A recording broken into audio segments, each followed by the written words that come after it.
Hello again, sweet darlings. I wanted to come on just to share a few femininity tips with you today, specifically for wives, for those of you who would like to be married in the future or who are planning to be married soon. This video is for you. I've been on this journey towards becoming a more feminine wife for a few years now and had major ups and downs along the way. Getting to where I am has taken plenty of tough conversations, prayer, and also deep confusion, as I've struggled against my feminist beliefs, which left me feeling resentful, entitled, arrogant, and so keen to blame others for everything wrong in my marriage. Just to say, just because I'm sharing these tips doesn't mean that I'm perfect or that I've got everything figured out. That is not true, and I'm not coming on here to make any of you feel bad about your marriage or the things that you're doing at the moment. These are just practices that I've decided to use to help me become more feminine, and so far, since making these key switches, I can honestly say that my role as a wife has never been easier or more joyful.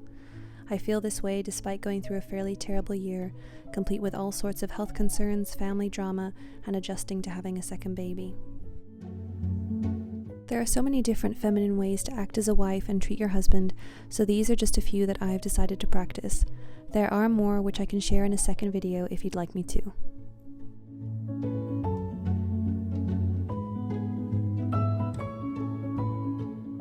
Feminine tip for wives is learning what food your husband likes, dislikes, loves, and also what does he need for his health and energy.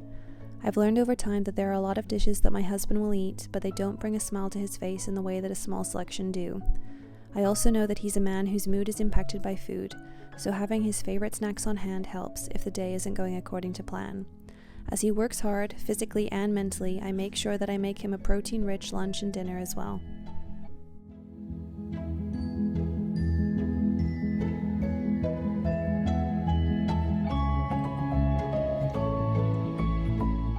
At his request, I'm also cutting out most processed foods and sauces from our diet, and I'm aiming instead to cook simple and nourishing meals. For example, I would now make roast chicken without any oil or salt, which is actually super delicious and easier to make. I also make quite a few fermented foods like kefir and sauerkraut from scratch, which is a great way to boost our gut health, and he seems to really enjoy those each day.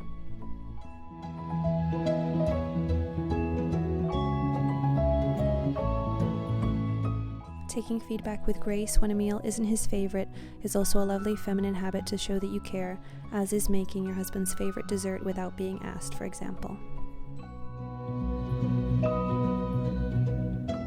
Next habit that I'm still working on cultivating as a feminine wife is multitasking. For me, this means that although my husband is often at home during the day, I don't expect him to take care of our daughters. It's so important to our family that he has time to work on our house renovations and other projects, which means that the girls usually come along with me on my chores throughout the day. Doing this without complaining is a way that I show my husband that I love him. I understand that he needs to concentrate and that his projects will bear great fruit for our family.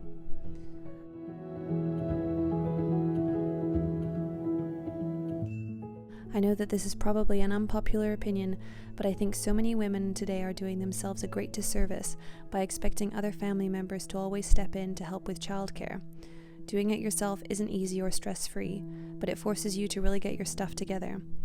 I've been in a season of my life where I haven't had family support at all with my children, and although that makes me sad, I'm also very grateful that I managed to keep us all happy, healthy, and can usually end the day with a smile on my face.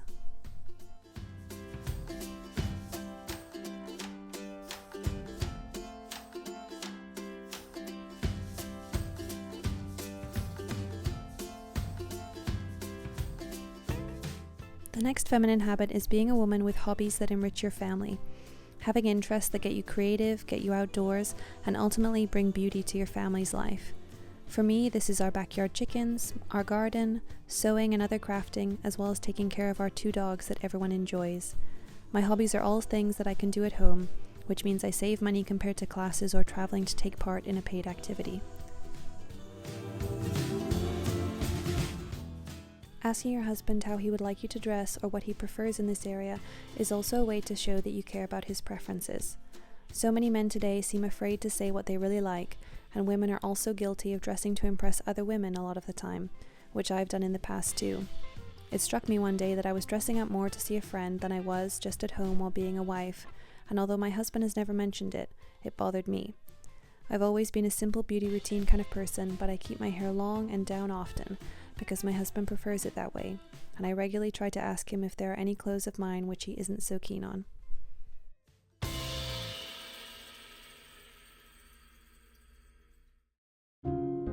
Probably one of the key feminine habits I practice as a wife is respecting my husband's authority. Of course, I am his second in command, so to speak, but I am not commander-in-chief. So when it comes to a decision, big or small, we discuss it, I offer my opinion, but ultimately if he decides against what I've suggested, I move on and try not to get cranky about it. It's actually incredibly freeing to know that I can rely on him to make some big decisions for our family, and that I can get on with the important daily business of raising our daughters, keeping the household a home, and making sure everybody's healthy and happy.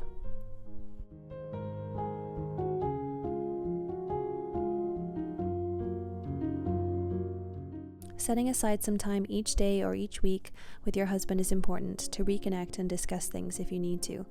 But don't expect your husband to always remember to be the one to schedule this, but try to organize mini dates yourself so that you both have a chance to bring up things you need to discuss or just have fun together. For us, this looks like afternoon coffee together when the girls are napping, or often we'll sit and watch a movie, read the Bible, or just chat in the evenings when everybody's in bed. We often don't get to see each other too much during the day because we're both busy, so we're kind of like ships passing in the night, but in the evening we like to catch up, or over coffee is a nice time to sit down and just chat about things that are on our mind.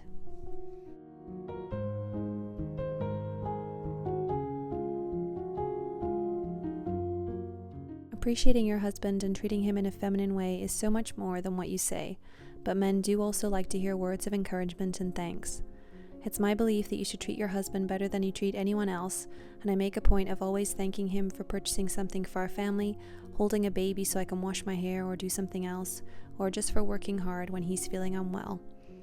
As a wife, it's a gift to your household if you can remain positive and joyful, even in the tough times. I know that my husband really appreciates it when I don't overreact if he's grumpy or having a bad day, for example, or if I can be happy even though I have to deal with sick kids when I'm feeling under the weather myself. The ability to do your chores and things that we have to do with joy is one of the biggest femininity habits that this world needs, from wives, mothers, and women of all ages. I hope that this video has given you just a few ideas that will bless you and your husband. We have so much power as women to set the tone of our homes and marriages, and it's empowering to decide that we'll do whatever we can to make it a good one. Thank you all so much for tuning into this video. Please do give it a like and a subscribe if you'd like to see some future videos, and do share your own marriage tips in the comments below. I hope to see you all back here again soon for the next one, but in the meantime, take good care everyone, and God bless.